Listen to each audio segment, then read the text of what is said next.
थोर अभिनेता क्रिस ने अपनी बेटी का नाम इंडिया क्यों रखा, कारण जानकर हैरान हो जाएंगे आप। मार्वल स्टूडियो एक समय दिवालिया होने के कगार पर था, लेकिन एक इंसान ने इसे खत्म होने से बचाया। लेकिन कौन है वो? और किम जोंग उनकी जिंदगी की ये पहली और आखिरी सेल्फी को जिसने खींचा, उनके साथ फिर क्या हुआ, जानेंगे इस वीडियो में। मार्वल आज की दुनिया की सबसे बड़ी मीडिया फ्रेंचाइजीज बन चुकी है। वो एक समय दिवालिया होने वाली थी। साल 1993 में दुनिया भर की कॉमिक्स मार्केट में क्रैश देखने को मिला और तब मार्वल्स का एक शेयर $35 का हुआ करता था, पर 1996 तक इसकी वैल्यू सिर्फ $2 रह गई। इस समय मार्वल को $48 मिलियन का लॉस हो चुका था। वो $581 मिलियन के कर्ज में डूबी हुई थी। मार्वल को अपने स्टूडियोज खोलने और मूवीज बनाने के लिए पैसों की जरूरत थी, जो कि उनके पास थे ही नहीं। ऐसे में मार्वल ने अपने कैरेक्टर्स को दूसरे स्टूडियोज में बेचना शुरू कर दिया। मार्वल ने Spiderman, Hulk, venom, iron man, blade, X Men जैसी कई फेमस कैरेक्टर्स को बेच दिया और उन स्टूडियोज के सामने ये शर्त रखी कि उन्हें इन कैरेक्टर्स पर लगातार मूवीज बनानी होंगी, नहीं तो इनके राइट्स वापस मार्वल को ट्रांसफर हो जाएंगे। साल 1998 से 2003 के बीच इन कैरेक्टर्स पर कई सुपर हिट मूवीज बनाई गई, पर मार्वल को इसका बहुत ही कम प्रॉफिट परसेंटेज मिला। साल 2005 में मैरिल लिंच ने मार्वल को नई मूवी बनाने के लिए $525 मिलियन का लोन दिया, पर शर्त ये थी कि अगर मार्वल इन पैसों को नहीं लौटा सका तो मार्वल मैरी लिंच को अपने 10 सबसे फेमस कैरेक्टर्स के राइट्स दे देगा। अब क्योंकि आयरन मैन के ऊपर कोई भी न्यू मूवी नहीं बनी, इसलिए मार्वल को आयरन मैन के राइट्स न्यू लाइन सिनेमा से वापस मिल गए और मार्वल ने आयरन मैन पर मूवी बनाने का रिस्क लिया। आयरन मैन ने मार्वल को निराश नहीं किया और 2008 में इस अकेली मूवी ने $585.5 मिलियन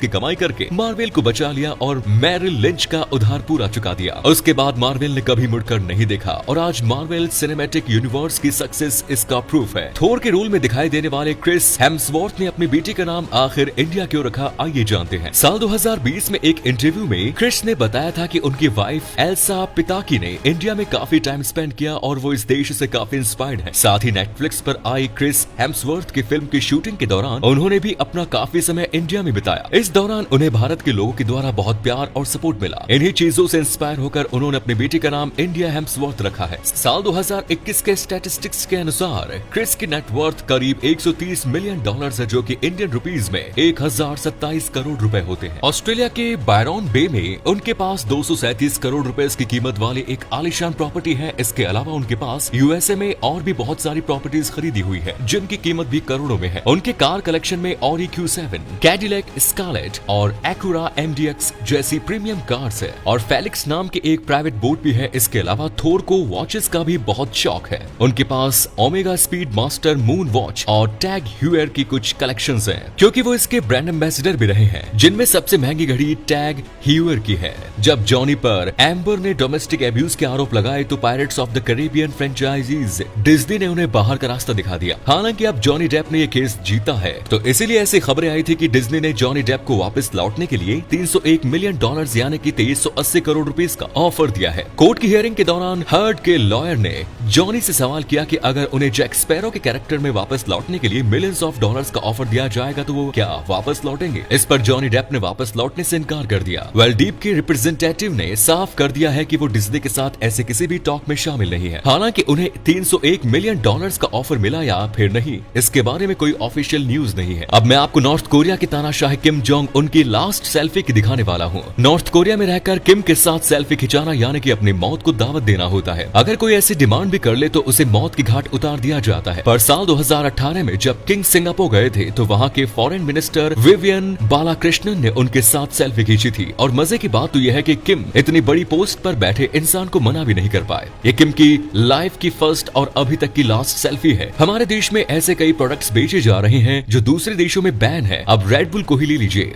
इंडिया में ये इंस्टेंट एनर्जी ड्रिंक काफी पॉपुलर है और इसके एड्स तो आपने टीवी में देखे ही होंगे, पर रेड बुल को फ्रांस, डेनमार्क और लिथुआनिया में बैन कर दिया गया है। दुनिया के कई देशों में इसे 18 साल के होने के बाद ही पिया जा सकता है, पर हमारे देश में ऐसा कोई भी रेस्ट्रिक्शन नहीं है। सोमालिया ने तो हमारा समोसा तक बैन करके रखा हुआ है। वो मानते हैं कि समोसे के 3 कोण क्रिश्चियनिटी का प्रतीक है और इसे खाया नहीं जा सकता। डिस्प्रिन, जिसे हम बिना सोचे समझे पेन किलर के रूप में यूज करते हैं, वो अमेरिका और कई यूरोपियन कंट्रीज में बैन है। ऐसा माना जाता है कि ये ड्रग हमारी बॉडी में कई हेल्थ प्रॉब्लम्स को जन्म दे सकता है। लाइफ बॉय, जिसे भारत के घर घर में इस्तेमाल किया जाता है, उसे कई देशों में बैन कर दिया गया है और अमेरिका जैसे देशों में तो इसे डॉग्स को नहलाने के लिए यूज किया जाता है। वहीं सिंगापुर ने च्युइंगम पर बैन लगा कर रखा है, क्योंकि इसके कारण ड्रेनेज सिस्टम्स पर ब्लॉक हो जाता है। जस्टिन बीबर को तो आप जानते ही होंगे, पर उनके फैंस के लिए दुखद खबर तब सामने आई जब हाल ही में उन्होंने सोशल मीडिया पर एक पोस्ट डालकर ये बताया कि वो रामसे हंट सिंड्रोम नामक एक रेयर डिजीज से गुजर रहे हैं, जिसके कारण उनका आधा फेस पैरालाइज हो चुका है। इससे उन्हें गाने में भी प्रॉब्लम हो रही है और उन्होंने अपने सारे अपकमिंग कॉन्सर्ट्स भी कैंसिल कर दिए हैं। हालांकि हम तो यही विश करेंगे कि वो जल्दी से जल्दी ठीक हो जाएं और हम उनके नए नए सॉन्ग्स सुने। हमारे एंशिएंट टेक्स्ट्स में कैलाश पर्वत को भगवान शिव का घर कहा जाता है, पर इस रहस्यमयी पर्वत पर चढ़ाई करना किसी के बस की बात नहीं। ऐसा कहा जाता है कि 11वीं सेंचुरी के बुद्धिस्ट मोंक मिलारेपा इस पर्वत पर चढ़ने में कामयाब हुए थे, पर उनके अलावा आज तक ऐसा कोई भी नहीं कर सका। मतलब एवरेस्ट पर्वत दुनिया का सबसे ऊंचा पर्वत होने के बावजूद वहाँ बहुत से लोग पाए गए हैं, लेकिन कैलाश पर्वत के ऊपर है क्या? हाल ही में जब नासा ने अपने सैटेलाइट के थ्रू कैलाश पर्वत के ऊपर जूम करके देखा तो उन्हें वहाँ शिव जी साधना करते हुए नजर आए। जी हाँ, बिल्कुल सही बोल रहा हूँ। अगर आप चाहे तो आप भी अपने फोन में गूगल मैप्स या फिर अर्थ खोलकर देख सकते हैं। धन्यवाद।